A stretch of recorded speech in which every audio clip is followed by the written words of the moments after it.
Ready? Yes, sir. Call the September 12th school board meeting to order. Roll call, please. Mr. Ballard? Here. Myself here. Ms. Washington? Here. Mr. Sturgill? Here. Mr. Ferguson? Here. Pledge of allegiance. I pledge allegiance to the flag of the United States of America and to the republic for which it stands, one nation, under God, indivisible, with liberty and justice for all.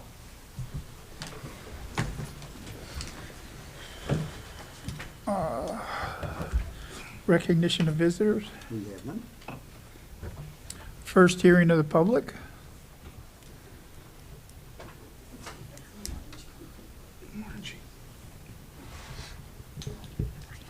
Hi, I'm Marge Walker, 2955 Lexington. Seemed like the last time when I came here, I neglected to say about the kids going to school so damn early. So early. And not only early in the morning, but early in the season. Because I think if the kids went to school later, they wouldn't be bringing their guns to school, they would sleep better, and they would get better grades. And we would eliminate a whole lot of problems if the kids at that age got to sleep later. Because you know they aren't going to go to bed any earlier. Did you? I know I didn't. Anyways, that's what I have to say. Bye. Thank you. Thank you. Need a motion to approve the August 22nd minutes. So moved. Second. Roll call.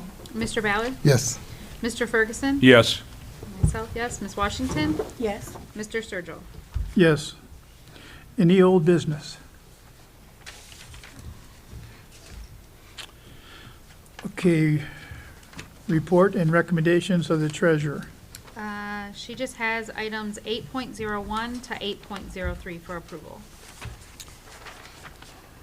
Okay. Do I have a motion? So moved. I'll support. Roll call. Mr. Ferguson? Yes. Mr. Ballard? Yes. Myself, yes. Ms. Washington? Yes. And Mr. Sturgill?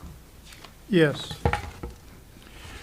Report and recommendation of the superintendent personnel matters. Thanks, Bill. I'd like to invite Mary Mays to the podium and give an update. Obviously, there are a lot of questions and concerns regarding transportation, and some of them are specific to Lorain and some of them are national, but I'd like Mary to give an update on exactly where we are and where we're heading, if you would, please. Yeah, thank you very much. I just want to give you the 2-minute synopsis of where we are with transportation. We are currently running somewhere between 28 and 30 routes. We are still in the process of consolidating some of the routes that we have. We, at this point in time, are getting buses back in about the 4:30, 4:35 time. We get an all clear at the end of the day, which is pretty good. We we continue to work with Auxilio and to work on combining, working collaboratively with them to make sure that we're getting the routes, times, getting students to and from school in a more timely fashion. We had some issues to start with, but we're working through those. We also have in-district drivers that were covering some of the special needs routes, as well as students that are under the McKinney-Vento Act. So we continue to work on making things better every day, and that's where we are right now. And I know one of the questions on the board, I'm sure there'll be a few more questions, but one is in our after-school activities, athletics, and some of the field trips and special routes that we're doing for things that are not traditional daily transportation. So that's one of the things that we're trying to work on, and as you know, Dr. Graham, as you said, nationally, there's just a problem with getting drivers. I just saw the other day that there was a district that they were bringing students into school later because they just didn't have enough drivers. It's across the nation in trying to get drivers in and getting people to train them to even want to do that job. With that being said, yes, we're having some difficulties with getting athletic trips done because of the times, because we're running our day-to-day routes. By the time we pick up students and drop them off, an event may be starting already. So we try to cover that as soon as we can after we drop off the last students, whether it's, the elementary students or the middle school students in their times. So we are having some difficulty with that. We're still, we have, you can still apply if you're interested in driving. Please apply, to either Lorain City Schools or to Auxilio if you choose to. We're looking for anybody that's interested in becoming a driver long-term. We'll keep you. I'll do the promo for the, to get people. If you weren't going to, I was. So thank you. Exactly. So, absolutely, we need those. But to answer your question, yeah, we still are having some difficulty doing that.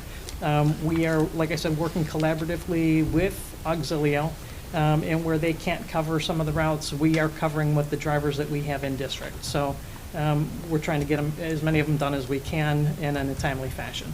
Thanks, Mary. And just a brief update on what Mary's talked about our own drivers. As you know, recently we went and we bid on, we posted positions for our staff, Lorain City Schools, to transfer a lot of our students who got privatized transportation last year. We had some students who go to from Lorain to Cleveland and all over, and it's very expensive for us to pay a private company to do that. So we chose to do it in-house. But as a result of that and having some extra buses now, we are able to chip in and help out with Auxilio transporting our students. And as we continue to grow our numbers, we'll be able to help out even more. Correct. I have a question. 11th period or the after-school tutoring at the high school, We're covering that as well. Are we? Okay, because I got that concern from home, so I just had to relay it. Understood. Thank you. Yes. And I would say that high school transportation has probably been one of our bigger challenges. And I would say, and again, jump in, Mary, some of it is just the routine that our high school students got used to in the past didn't apply when we switched over to Auxilio and offer transportation to everybody who lives 2 miles beyond. So, we gave some bad advice. Yeah, and I'm sorry, we also had changed up some of the stop locations to make them a little more uniform, to put in a couple extra stops. We took some of the stops away, so it took some time for us to get students to understand that it wasn't the same thing as last year. So we're still working through that process as well. We don't want to give passes out again, but we're looking at maybe a vinyl type sticker on the back that'll be color coded for east side, west side, south side, with stop locations on it, as long as the student has their ID. It's just a quick, easy identification of students that are eligible for, or that are actually under the eligible for transportation. And even if we start to, as we're getting to space available now, for anybody that's asking about space available, we're just now starting to look at those, and we have hundreds of applications for space available. So it's going to take some time, but we are looking at those currently. And our goal is to accommodate all of them. Correct. Our last board meeting, I believe the problem with the busing was like special needs or, like handicap. Was everything solved? I think you said 3 or 4 more buses were going to come in and they were, because I knew we had one. Yes. So Auxilio had one vehicle that was to accommodate students in wheelchairs. And so since then, they have gotten another one in service. And then they also actually outsourced to provide the transportation so that there wasn't anybody that was missed or not going to school because of any of their disabilities. After that first week, but so there was an issue for a week. Correct. Yeah. Okay. Yep. I would like to ask for Lorain City Schools, the starting hourly rate for drivers, So for drivers, it's $25 an hour. $25 an hour, Which is dollars an hour more than most of the neighboring districts. and they can go right to our website to apply. Correct. To the district Yes. website and then to AppleTrack. It'll be on the application for The AppleTrack. HR page. Thank you. Any other questions from board members? Thank you very much. Thanks, Mary. I'd also like to invite Ross into the conversation and give us an update on where we are with our strategic plan and our benchmarks. And we had a conversation with ODE recently, and we were under the impression that our benchmarks had been approved. We were told they were approved, but they made it clear that they're not really approved until we get something in writing saying they're approved. So we gave them, they have our most recent benchmarks, and they're looking at those, and we expect feedback soon. but we did have questions from board members and community members about where are we with the benchmark piece of the puzzle, and I'll have Ross kind of walk us through. Yeah. There's also some math that we're getting questions about too that I think will be much clearer after we discuss it. Yep. Yeah, thanks. So we'll go through really three big things. So just we're going to highlight a few specific action steps in our plan that we think deserve some extra special attention. So we'll highlight those. We'll take a look just real quick at our overall progress, and then, like Dr. Graham said, how our benchmarks are calculated, and we can just show what that data looks like now that we have our baseline data. So we're going to spotlight these action steps from our plan. So under healthy culture, we're going to spotlight 3. We'll spotlight 1 underneath equity, a couple underneath teaching and learning, 1 under student supports, and then our tighten improvement process, and then just a little bit for our community plan. All of this, I want to just emphasize, we put our plan together following a framework for sustainable implementation. What we want to make sure that we do with our plan is that we are able to sustainably implement it, not just roll it out. So we want to make sure that as we're starting year 2 of our plan, our goal is to make sure that we implement and we can continue to implement and not just have a great idea, talk about the great idea, roll the great idea out, and then we just revert back to prior practices. So the graphic there is from a group called NERN. It's a National Implementation Research Network. They're a group out of the University of North Carolina, and they have codified how to implement plans. And so those are kind of variables that you control for. So we use that to put our plan together. So now let's get into just spotlighting some of our action steps. So Healthy Culture 1, our action step there is design a sustainable plan to recruit and retain staff with diverse ethnic and racial backgrounds to reflect our community's demographic. And so we've got 3 graphs there, and it's the last 3 years of our new hire data. And so 2020, we had 41 new staff members. In 2021, we had 34 new staff members. In 2022, we had 64 staff members that we hired as new. And then the percents, or the numbers there, are the percent by race. And so the graph on the left is new staff members that are black. And so we went from 4.8% to 5.9%, and then this most recent year to 18.8%. Latinx in the middle, 4.9% to 2.9% to 6.3%, and then white on the far right, 85% to 91% to 73%. And this is directly attributable, our increase this most recent year, to our team that's been working on this action step and taking a much more proactive recruiting approach to finding staff as opposed to waiting for staff to apply, in short. So this group started at the very beginning, actually the end of the 2020 year. Eric Johnson, who's an attorney, came in and did some in-service with the group as a whole on how we can be informed by race as a component to hiring, conscious of it, but that also to make sure that we're not racially discriminating in our hiring practices. And then they've done a lot of learning throughout the course of the early part of last year, put together their plan to be really aggressive in recruiting candidates, and we can see in the first year of their work a pretty good increase in our change in hiring pattern by race. So we're really excited about that. Healthy Culture 3, design and execute a protocol for forming teams. So in line with how we're hiring staff, we need to make sure that our team formation, again, for sustainability purposes, we have really strong teams that are representative of the work and the people that they're going to be impacting. So we needed to design a protocol that every time we form a team, we want to make sure that we start with competencies that were needed for that team to be able to accomplish the task. So we start with the skill. And then we're conscious about demographic information around race, gender identity, years of experience and position to make sure that our teams are intentionally diverse by those areas. We need to be crystal clear about the purpose and the objectives of the team, and then we use resources from NERN, the revised Ohio Improvement Process Guidance for Forming Teams, and MIT has a pretty cool protocol as well. So what we developed is the protocol on the right, and anytime we form a new team, we go through and we define the expertise that's needed, and then we come up with a screening, so some questions, some scoring for determining what those team members need to be able to demonstrate. Credibility is the next item, so we want to make sure after we've determined the expertise that we're clear that the members of the team have to have credibility.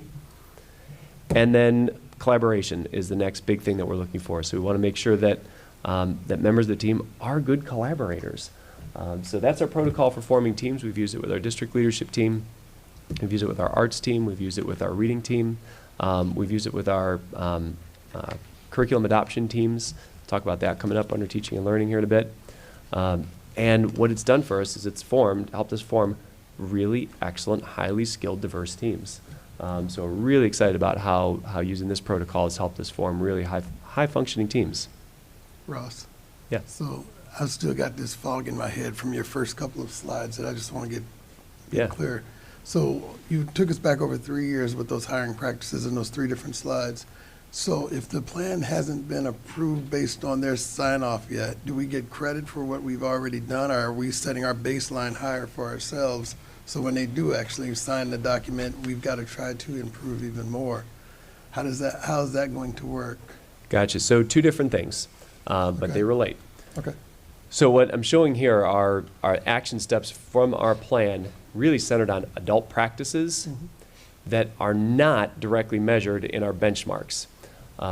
What's directly measured in our benchmarks, and we'll get to it, is almost exclusively student outcome data. Okay.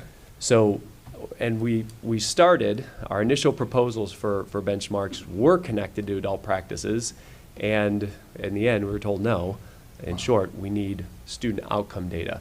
But we know that it's the adult practices that cause the student outcome. So we're still measuring things like this to see, is what we're doing, is this team that's working to increase our recruitment and retention of staff with diverse backgrounds, is what they're doing working. So all the work that we did last year, we expected to see an increase, and we did. Okay. If we'd have still been at 4.5 to 6%, we would know that the work of that team initially hasn't paid off, and we need to examine why. So to start here, we're pretty excited that we saw a nice sharp uptick in new hires who are black, but we really need to take a look at our Hispanic Latino community, Sure. because we saw a little bit of an uptick, but could we do better and get an even bigger uptick? So this is not directly measured on our benchmarks out, but we know that students need to be able to see themselves. We know we need to have staff that connect and form really deep, meaningful relationships with our students. That's very good. Critically important, not what we're directly measured on for the state. Thank you for that clarity. I appreciate it. Healthy Culture 7, and I spotlighted this one because you guys have been a part of some of these. So promote awareness and competency of healthy culture components. One of the big things that we've talked a lot about with our plan to start is we need to engage in collective learning. Our job is to get everybody on the same page. So these are book studies that we've either already done, are in process, or will be doing real shortly. The first book study we did with our district leadership team, with our principals, and anybody else who is interested to participate was the Culture Code. So we studied culture. What creates healthy culture in organizations? Next one that many of you participated in, and then our central office team, is white fragility. We've had a number of folks have engaged in What Happened to You. We're actually going to have another round of that coming up pretty soon. And this is a collaborative book between Oprah Winfrey and Dr. Bruce Perry, and it really gets into the science behind how our brains deal with trauma. Then the UDL Playbook. This is really important for us for our learning this year, that will set up how we design our staff training and support for instruction into next school year. So the UDL Playbook, UDL stands for Universal Design for Learning, and the idea is that we need to design really high quality instruction for everybody the first time they get it. And we know the constant in our students and staff is variability. So we have to plan for variability, not plan for kind of segregated services. So we've got a lot of learning to do around that. So that book study actually has kicked off, and we'll have our first debriefing meeting about it on Friday of this week. And then the next one, and this is a huge part of our plan that needs to sit right on top of the culture work we're doing, right on top of the equity and the instructional design work we're doing, the leading equity-based MTSS. And MTSS stands for Multi-Tiered System of Support. So when we design instruction for everybody, we also have to be mindful that some people need a little bit extra or a little bit different, and how we design that system is really important. But what we wanted to do is make sure that we start from a discussion about common understanding and common learning together first, before designing exactly what our steps need to look like. So we have an action step specifically designed to that. We've done a lot of reading, a lot of collective learning, and frankly, we've got a lot more to do, but we want to make sure that we're engaging around a common set of ideas and principles that we can discuss and debate before putting together our real specific implementation steps around these areas. For equity, I'll spotlight this one. This has been a really exciting and huge lift. The first action step, understand how all programs can perpetuate inequities. So one of the things that has been really important for us to understand is that throughout our educational history, we have a history of initially creating and then reinforcing and implementing a deficit-based system. And the idea is school is designed for a norm, and if you didn't fit in that norm, either school wasn't for you or we got a program to go get you some help. And the problem with that is, over time, we create all these separate programs, and our students that need the most connected, coherent instruction end up getting the most disconnected, incoherent instruction because they need to go leave the classroom to go see the reading teacher to help give them some reading support. And they need to leave the classroom maybe to go see a speech and language pathologist to get some articulation or language support. They need to leave the classroom to go be a part of like a behavioral group or something. And so they have to go to all these different people to get help. But under the guise of help, we've created a deficit-based system where students have to fail, first of all, to get help, and then they get really incoherent instruction across a number of different adults, and then we expect them to come back to the general ed classroom, synthesize all of it, and do just as well on the test as everybody else. And it just doesn't work. And we've seen that over and over and over and over again. And the data since No Child Left Behind has shown our gaps and how our students perform on tests really haven't changed much. And so our job then here is to understand how programs can perpetuate inequities. And so on the right is a drawing from our district team last year as part of one of our learnings around how we perpetuate inequities. And in the center there we see GE, that stands for general education. And then all those bubbles around the periphery are different programs that we offer where students have to leave and go get some type of extra service or support. And we just codified them, and we said which ones are proactive and which ones are reactive. Proactive is great. We want to be doing a lot of proactive work. Reactive, well-intended, not always great. And so where you see the P's and the R's, our imbalance was pretty out of whack. A lot of reactive programs, not a lot of proactive approaches, which is, again, really important baseline for us around our adult practices. So we need to swing away from the heavy emphasis on reactive and much more into the proactive. Teaching and Learning 3, create a training series that develops the purpose and process of developing curriculum maps, unit maps, lesson plans. And just real quick, just since we initially put our plan together, we changed our language just a little bit. So we're calling them scope and sequence instead of curriculum maps, and then we're going to call them unit plans, lesson plans. But this is super exciting. 3 years ago, and this is not being critical of anybody prior, it's just a different approach, a very school-based approach. So each school kind of approached teaching and learning through their lens, and they were reinforced for that lens. What we know is that our students and staff are pretty transient and move school to school throughout the course of the school year. And if we can team, not just within our schools, but across our schools, our students have a much better chance for success because we can learn from and lean on each other. So last school year, we spent the bulk of the year working to develop scope and sequences that are consistent across the entire district. So now under our webpage, there's a scope and sequence link, and I'll show you some of them now. There are a few things that were really important for us here. First, each teacher needs to be able to see all scope and sequences. So if they teach 6th grade math, they need to be able to see what kindergarten math does, they need to see where it goes up into high school, and they also need to be able to see what science is doing and social studies is doing, what the arts are doing. So we have a chance then when we develop our units to legitimately integrate content. They need to be interactive for annual reviews. So as our staff is working this year and they're starting to instruct using that scope and sequence, the first draft of this is a first draft just like any other draft. It's going to need to grow and adjust based on what we learn. So our staff needs to be able to make comments as they go and say, yeah, this worked out great. Or no, we need to make an adjustment when we do a review because this standard, we actually needed a couple more weeks for us to do this really well, or it's a little out of place. And it also needs to set us up then for our unit plan development. So we'll go to the link and show you these are all of our scope and sequences. So we'll just pick ELA for an example's sake. Let me show you a couple. So the pattern here is that you'll see in the top left corner the subject and grade, and then underneath that, each standard. And then to the right, you'll see each week of the year, and then which standards we should be teaching when. Very simple, very straightforward. What should we be teaching and when? And then in this case, this is kindergarten. They've got kind of big points there that they want to make about what they're going to really be working on specifically within that standard. Now, the other thing you'll notice, down at the bottom, you'll see some numbers.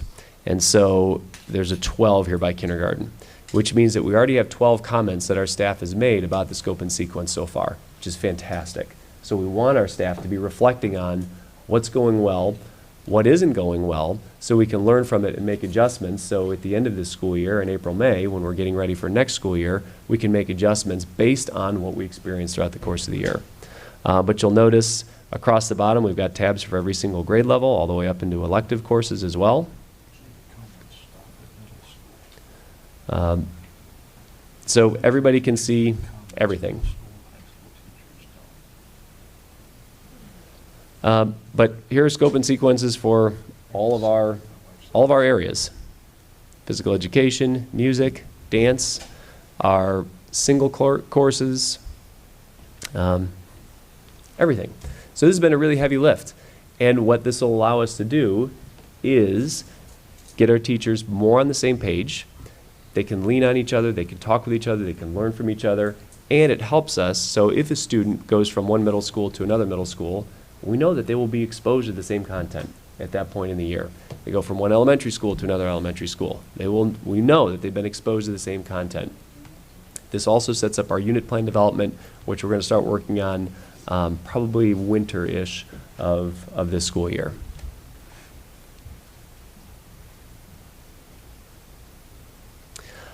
Teaching and Learning 27, our arts expansion.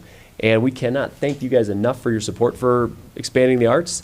Our immediate feedback has been incredible. And we've also been contacted by a few outside groups saying, can you talk with us about what you're doing with the arts, which is pretty cool. But quick summary, just for music and drama.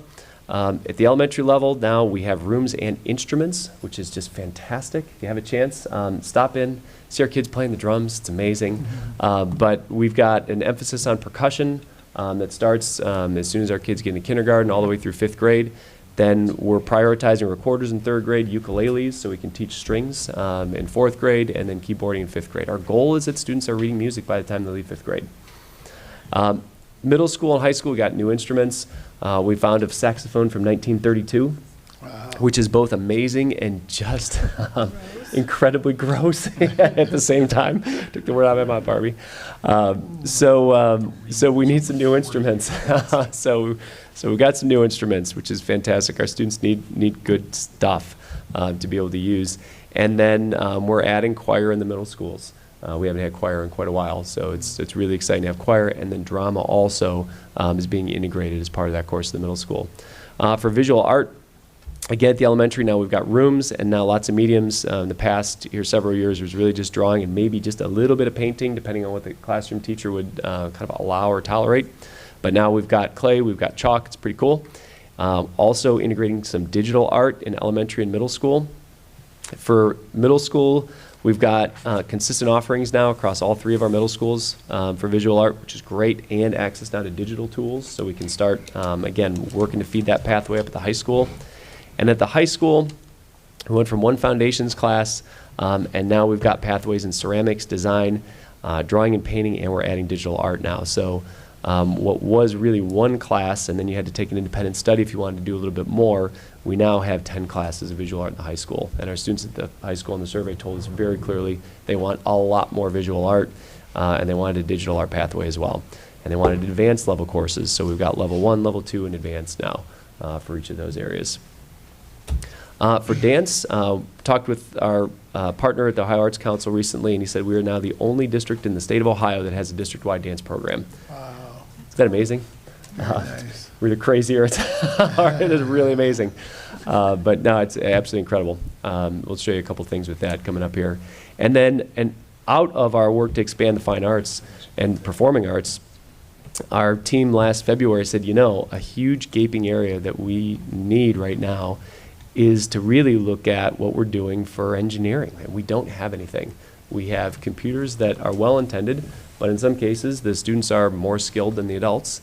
In other cases, we were bringing computers with Chromebooks to the computer lab, and we just needed to take a different look at it. And so out of that grew Project Lead the Way, and we now have Project Lead the Way from kindergarten all the way through into high school, which is just incredible for our students. We'll talk about that here in a minute a bit more.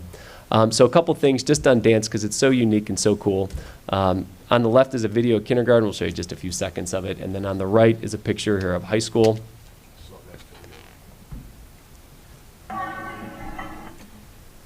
Just show a little bit of this.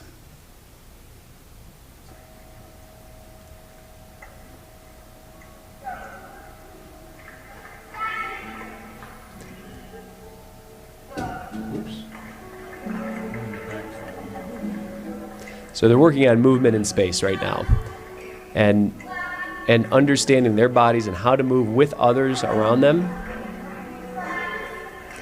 and also some management here that when the teacher says stop or freeze or statue, that's when we stop and freeze. So those are some kindergartners on the left. Then on the right, one of our high school dance classes, which all three of the classes are full, by the way, at the high school, and we expect that we'll be able to expand that pretty quickly based on the interest. And Emilio has had a number of students ask about an after-school dance club, and I think he's up to 20 that are interested, so we'll be starting an after-school dance club here really soon. Just to emphasize Project Lead the Way, because again, it's brand new, and this is our PE teachers before have now morphed into PE/Project Lead the Way teachers, and they're doing a fantastic job. They had such great relationships with their students to begin with, and we just knew that they were going to really just dive in and work great together to make sure that this experience goes fantastic for our students. So the emphasis here is real-world situations, real heavy emphasis on critical thinking, collaborative problem solving, engineering, and it's all hands-on. And so it's Doug Hoover there at Admiral King. And if you have a chance, again, hop in on one of these classes. I mean, it's just fantastic, absolutely fantastic. Kids were at Palm the other day. They're estimating, they're working on scale, and so they're estimating how many moons fit into the Earth, and how many Earths fit into Jupiter, and how many Earths fit into the Sun, and how many Jupiters fit into the Sun. And it was like this game format, and the kids were just eating out of the teacher's Palm's hand. I mean, they were just absolutely just eating it up. And really great videos to go with it, and then debate about why the estimates were either really close or a little bit off. Just a fantastic lesson. Student supports. Number 4, develop common understanding for positive behavior intervention supports, or PBIS. So we spent about a year building our approach to PBIS. So kind to self, kind to others, kind to environment. And we just know that there's a great amount of emphasis and importance behind just kindness. So we'll show a video that our high school created. Each school has their own video, and then we'll just spotlight just what some of our data looks like and how this can be helpful too. So thanks to Lisa Roberson now. This is now on our webpage, and will be part of registration here coming up really soon. So anytime a new family registers, they can see their school's specific PBIS video and what kindness looks like in each of their schools on the right. And we'll just spotlight the high school real quick. It's about a minute and a half after this quick ad. The thing that's different about a Verbo vacation home, you always have the whole place.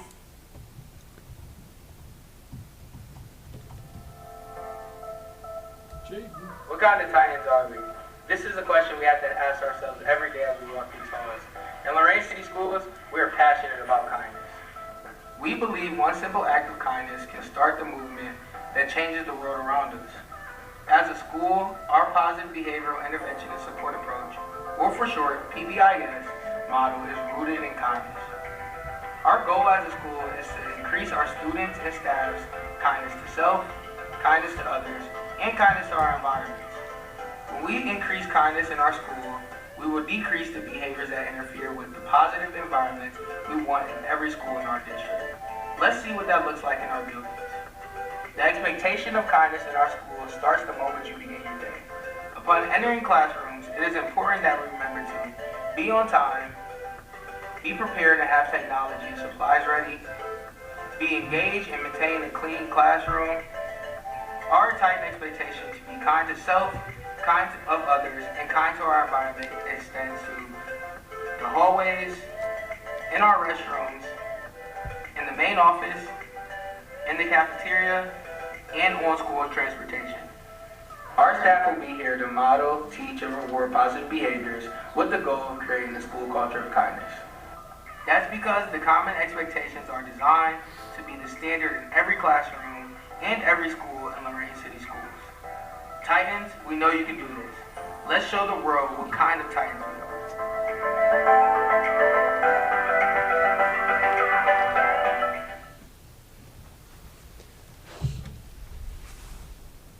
So each school has their own, video.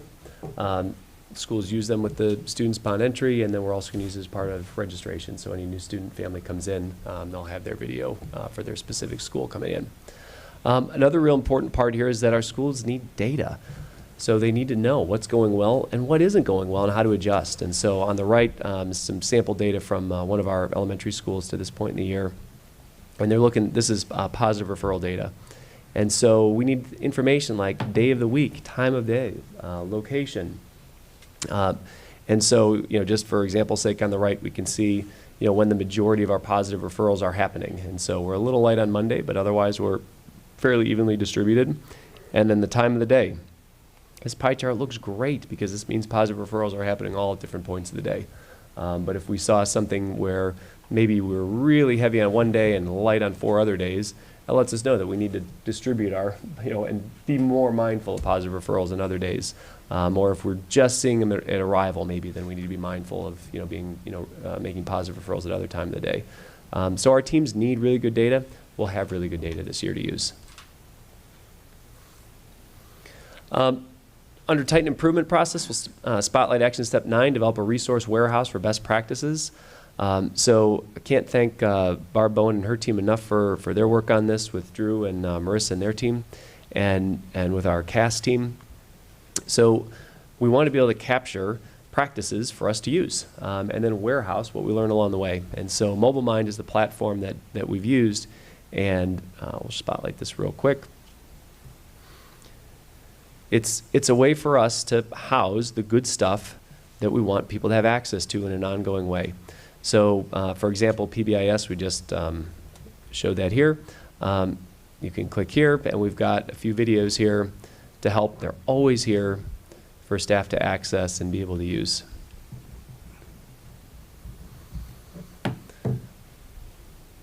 And so, slowly here, but here they come up.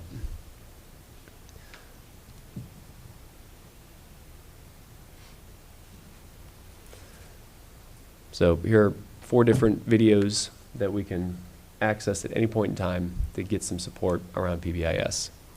I think it's pretty straightforward.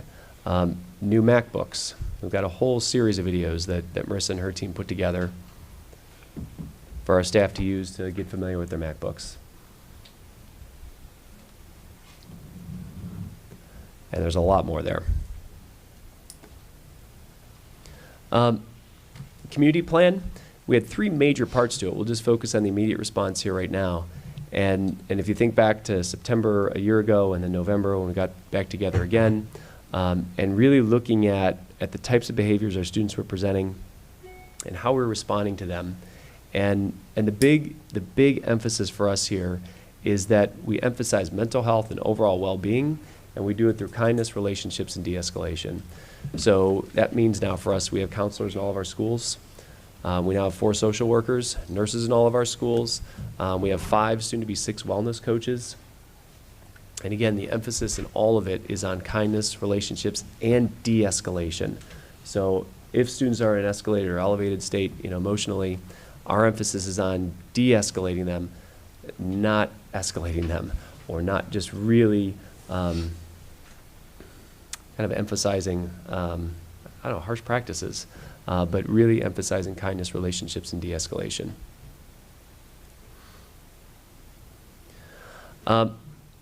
Overall, I lifted out a tab in one of our spreadsheets here. We've got all of our action steps listed, and then just where we were in April and then in August, and then we'll keep updating this quarterly throughout the year. But any place that's highlighted green is an action step that we've completed to this point. We have a number that are in progress, and we have a number that we haven't started yet. Again, our plan's out over 5 years. So we don't expect to have everything done now. Intentionally, we have not addressed everything yet. We can go deeper with any of these if you'd like. But we're really right on schedule with where we need to be with implementing our plan to this point. And again, this is the start of year 2. I have a question. You mentioned the math and the measurable parts of this. Can we take a look up there? Yep. That's just what. Yep. So we're going to be forming 3 new teams here, just to kind of tidy up the action step part, Jay, and then we'll get right to the benchmarks. So under Healthy Culture 2, we're design and execute a process to recognize staff is next up. So Julie, who's sitting over there, and Carol Gotchling will be co-leading that team. Then develop and administer a culture survey, and then develop a common understanding of multi-tiered system of support. So those are 3 big team lifts that we'll be forming new teams to work on here coming up next month. All right, so let's get into benchmarks then. So let's talk through just a few key points first, and then we'll get into the benchmarks themselves. So unless told otherwise, our benchmarks are growth-based. So we really wanted to emphasize our students growing, and either from the fall to the spring, ideally from the fall to the spring, or if we couldn't do that for on track to graduate, for example, then we're looking year over year. And we proposed conditional benchmarks, and we'll show an example of this here, based on our baseline data. So if our baseline data was less than 50%, then we proposed increasing by 10%. So we're looking to increase.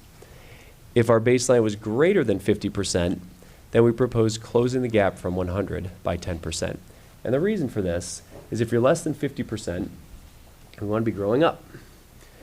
If we don't flip it and close the gap, if we start at, say, 90%, and we need to make a 10% growth, our growth needs to be the biggest on that 0 to 100. And when we get closest to 100%, that's oftentimes what's hardest to make the most growth.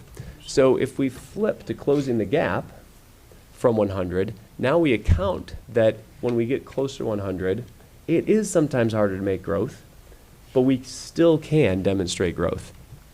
So we'll show an example of that. Also, when we just get started, if we have a really low baseline score, that means we're not very good at something. And it's going to take us a little bit longer to learn and get started than something that we're a little better at. So if we increase by 10%, if we're below 50%, it acknowledges that, frankly, we're not very good at something, and it accounts for that, and it lets us make, again, demonstrable growth, that as we get better, our growth should get bigger until we get really good at something, and then it gets harder, and then, again, closing the gap accounts for that. So we need to talk just a little bit about the difference between percentage point and percent. So percentage points is assuming like linear growth. So if we start, and just using 10 percentage points as, for example, if our baseline is 87%, and so I think that's the percent of students that we had take an advanced course at the high school, so either a CTE or CCP course. And if we want to increase by 10 percentage points, then our targets would go to 97%, 107%, 117%, which is obviously impossible. So there's that to contend with, and it also does not account for ceilings. Again, the higher that you score, the harder it is to show growth. So if we just say we're going to increase by 10 percentage points, it's just an arbitrary number that we may or may not be able to actually reach, and statistically may make it impossible for us. Percent, though, And so again, this is where we're looking to increase or close the gap by 10%. It acknowledges the ceiling at 100%. And it also acknowledges getting started and getting close to 100% statistically are frequently the hardest to move. But it still allows us to show growth. And so we're using percents in almost all cases. And so if we work through an example, so the first thing we need to do is determine our baseline. And so our graduation baseline for a couple of cohorts ago was 76.3%. So then we need to determine which method we're using. That's greater than 50%. So then we would use the close the gap method from 100%. And then we determine the gap. So 100 minus 76.3 is a 23.7 point gap. All right, with me so far? Make sense? So then we calculate 10% of that gap. So 10% of that gap is 2.37 points. So that's our goal then by 2025. So that's the math on it. Make sense? Less than 50% example, we would start wherever we are, 23%. We want to increase by 10%. And we add that to our baseline, and that's our target by 2025. And that's the pattern. So if we look at our benchmarks, on the left are all of the district benchmarks, and you notice that where it says district benchmarks. On the right are the building benchmarks. You'll also notice that a lot of the building benchmarks are grayed out because they only apply at the district level. And now that we have our baseline data from last school year, we've got numbers now filled in for each year out to 2025. And so you can see graduation. Here's the example I just gave. Our modified graduation, what we proposed was to weight each student based on the number of years that they spend in the school district. So our initial proposal was if you enrolled in kindergarten, you counted for 100%, and we counted your graduation status as 100%. If you enrolled in 6th grade, you would count for about half, because you're only enrolled with us for about half of the time. What the department responded back to us was, we appreciate weighting graduation. If you're going to do that, though, kindergarten through 9th grade needs to count as 100%. You can back off then to 90% for 10th grade, to 80% and 70% then in 12th grade. So the weighted or the modified graduation is below based on that weighting. Underneath that, we've got the really tracking closely how our students are doing towards graduation. And so we've got 4 different looks at it. We've got cumulative credits, cohort versus cohort, so year over year, and then longitudinally by the cohort, so following 9th grade to 10th grade. And we've got a lot of work to do here. But it's really good work. It's the work that we need to be doing. And looking at the percent of students, and this is after last spring, so 63.38% of our students were on track to graduate with cumulative credits. And then when we looked at them longitudinally, so 9th grade to 10th grade, it was just 68%. So we've got some work to do there. Our core courses, we've got an even heavier lift. And so here, this is looking at English, math, science, and social studies, and then by grade level, so 2 different cohorts. So our baseline is 46.84%, and then longitudinally, we're at 54.73%. So we've got a real heavy lift in front of us here with this. Line 5 there, because our baseline's 46.84, less than 50%, will we not? It should be increasing by 10%, yep. Well, 46.8, 10% of where we're at, or an overall 10? So 46.84 times 10%, so we'd add 4.6. Yep, and that gets us to 51.52. Okay. Mm-hmm. We haven't heard back from them. We thought we did. Then we were told we did not hear back from them. Yep. Had they told us how long? I thought they had a time limit they had to tell us, did they not? July 1st is That's what what my I thought. understanding. But Right. But there's been a lot of turnover in Columbus, and that's I true. think that in that mix, there's been some Okay. No, differences of opinion. I'm sorry. these plans that were approved by all districts, all 3 districts that were taken over, were approved by the state when you guys were CEOs, correct? That's correct. I mean, there were write-ups in newspapers, there were, some school districts had press conferences.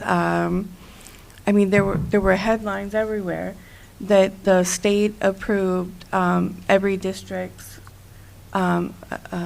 Carissa was here. And I apologize, maybe we're not being very clear. The plans are approved. Okay. The ways in which we measure them, the benchmarks, have Oh, not officially okay. been The approved. first 2 columns were approved here. And now they're looking at the numbers. Yes, yeah, thanks. Okay. Okay.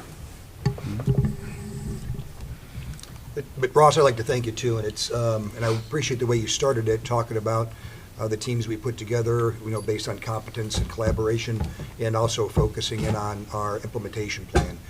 It's important that this is not just something we say we're doing or we're kind of trying to do. It needs to be who we become and who we are and what we're about. And the goal this evening was to we got some questions from some of you, so we knew if you had them, then everybody has them, so we thought this is a good opportunity to share. But also to demonstrate that we are making a lot of progress. A whole lot of meetings went into a whole lot of creation of the language. The strategic plan is not something we snatched out of a book. It's something those teams built based on best practices. And we know that if our adults get good at doing, all of our adults, including the folks at this table, get good at this stuff, we'll see tremendous growth in student achievement. Because statistically speaking, that's what we know. Mm-hmm. We know this works. We good? Sure. And I'm certainly glad I have total recall, so I'll remember all that. Thank you, Ross. Yep. All right, I'd like the board to consider for approval items 9.01 to 9.12 personnel matters. Motion? So So moved. moved. Second? We've sorted through our questions about this, as far as how long that band director position was It was posted, posted in correct? June, is what I was sharing with you.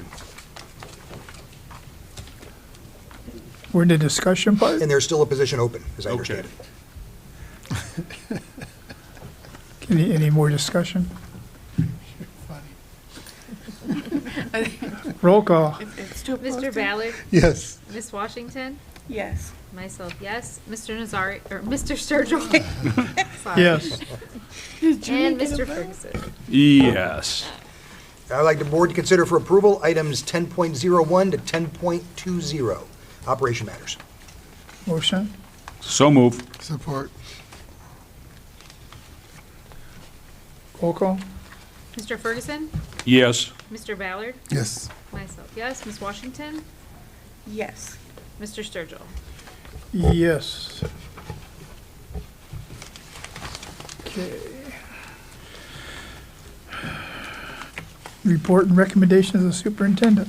Other matters. I have nothing else this evening. Any new business? I have a question. Is this where I ask? Or do I wait until? New business? Yeah. It's Is- sort of is it new old business? business, new No. business, old business.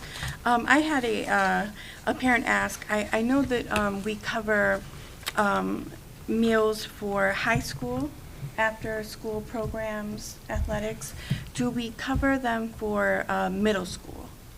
And I want to say that we have snacks and after-school stuff everywhere except the high school where we don't have snacks. That did go over pretty well. If there's, I think, Actually, the Mary's, I forgot you're over there, yeah, that's correct. Boys and Girls Club, And Boys and Girls Club also feeds, yes. right, that's, This yeah. specifically was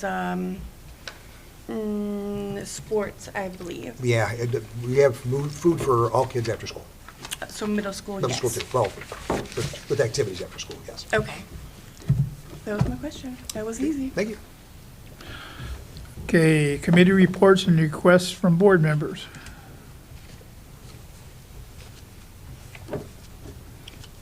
Second hearing of the public. Can I go back to committee reports and requests? I'm requesting that the committees give reports. Does that make sense? I would like to be more transparent, to talk more at our meetings, if we can.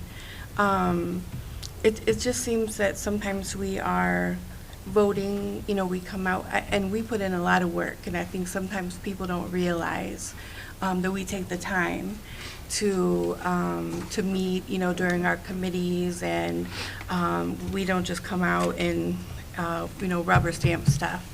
And so if we could take the time to either do some reports or put in some, discussion before we just say, not just say yes or whatever, but if we can do that maybe a little more often, I would like to do so.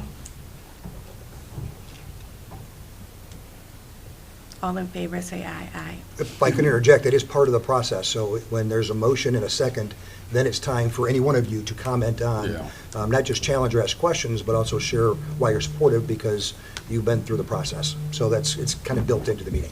Yeah. And if you had a report on number 13, then you could feel free to make it at that point. Okay, board work session, we don't have one. But so you're clear, Barbie, we do understand what you're asking. We'll try to implement a little bit more as we move forward. And to both of your points, and again, for the folks out in the camera land, there is a lot of work that goes into being a board member. It's not showing up every couple of Mondays and just, to Barbie's point, rubber stamping. We have a number of committees, I think about 10, that have two board members on each one, and we walk them through everything. If you have more than two, it's a board meeting, so we can't, but in units of two, we can. And they're broken up into areas of interest by our board members to make sure they have input, that we're listening and learning from one another to make sure we can get to where we need to be. And then after that, we report out to the others, usually by phone call, and kind of walk folks through what those two board members just went through and what we came out of it with. So and outside of that, we have constant phone calls back and forth, making sure that we're on the loop. So there's a lot that happens behind the curtains, and I think that's the point, and again, to both your points, I agree. Okay, number 16, the next board meeting will be, Before you do that, Bill, let me back to Ross. Did we get clarity then on what we're waiting for from the state to say, yes, we agree with your math now, or have they done that yet, or what is our next step? Yeah, our next step is to wait to hear back from them. So we thought we did, and then at our meeting last week, they said that they needed to meet again at the end of last week, and that they'd be getting back to us real soon. So there's a specific they who's actually working on this, who got a timeline on when they're getting back to us. Well, it'd be the state superintendent ultimately, but we have conversations with ODE, big group meetings once a month. Yes. So, and smaller group meetings in addition to that. And we've been told we'll get it very soon, but we don't know who it is. But in terms of who's on it, my understanding is based on the item or the benchmark, they probably have that department looking at the appropriateness of our benchmark. And to Barbie's point from earlier, are all three of these districts in the same boat, or have Yes. nobody knows what those are? That's Okay. correct. Wow. And no one should, I'll speak for me, I can't speak for them. I'm not sure what changed, but we were under the impression that we were good, and I guess we might not be, in terms of some of the specifics in the benchmarks. I'm not Sure. sure if it's the math, if it's our areas of that we're targeting, or if there's something else we just need to add that maybe one or all of us didn't include. I always get nervous when we have that Understood. gray area. Yep, I'm waiting for something in writing. Because, again, there's a lot of work to do, and Sure. and we're running pretty fast.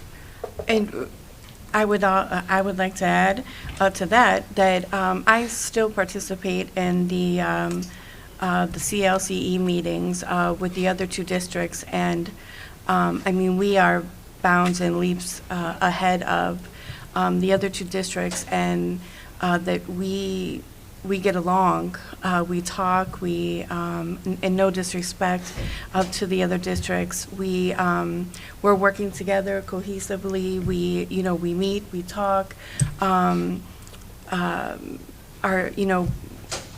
it's just a different environment here, and so I could I could not even imagine being, in the other two districts where that's not even working. And then so we get this news from the state and it's So, yeah, thank you all for doing what you guys are doing. Thank you, and I guess I'd like to throw that back at Ross and Michael. Ross talked before about the competent teams and the collaboration that takes place, and it really is, and it's everybody getting along. But we have teachers, support staff, building level administrators, central office people, all working together, and Ross and Michael are brilliant facilitators, and they get us to where we need to be. But again, it truly is just a result of a whole lot of people who have great intentions and work hard. And I mentioned that opening day, and the research on the plan that we put together, if all our adults change behaviors in that direction, we're going to be fine. And it comes down to, and I didn't say that then or now as a motivational comment, but it comes down to math. If we do this the right way, the math shows that we will be fine. And so I believe in math, and I believe in our people, and I think we just have to make sure we're not getting lost in the distractions and stay focused on that work. Because every time something happens, it draws our attention away, every bright, shiny object or every unfortunate incident, and we have to make sure that we're taking care of those things, but also never losing focus on those things. And we have the right people in place to do that, so thanks, Ross. And Michael, if you're watching. Michael, yeah. I want to make sure I don't miss this second hearing of the public. Okay. Next board meeting will be September 26th at 5 o'clock. It doesn't say where. We don't know yet.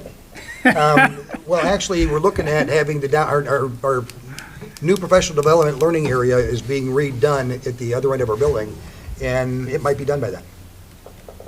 Mary, give me odds. What do we got? I just put a call into the architect this afternoon. I'm waiting for his call back, but we're 50-50 on it right now. Right. Are we able to get nails nowadays? Actually, I asked a similar question, and she said there's really nothing that's going to hold up. We've got all the stuff in. So we got pretty lucky on the stuff Things we are getting need. better, yeah. The door going to be built by then? We will post something on the door if it's moved.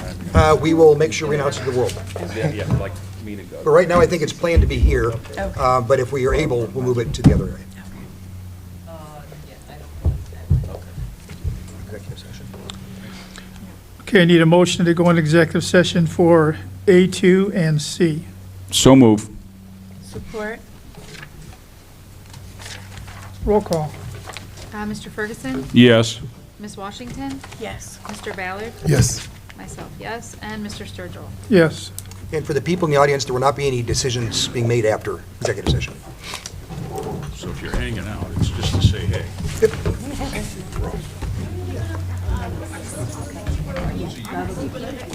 This thing is great. I'm to the point where I need something.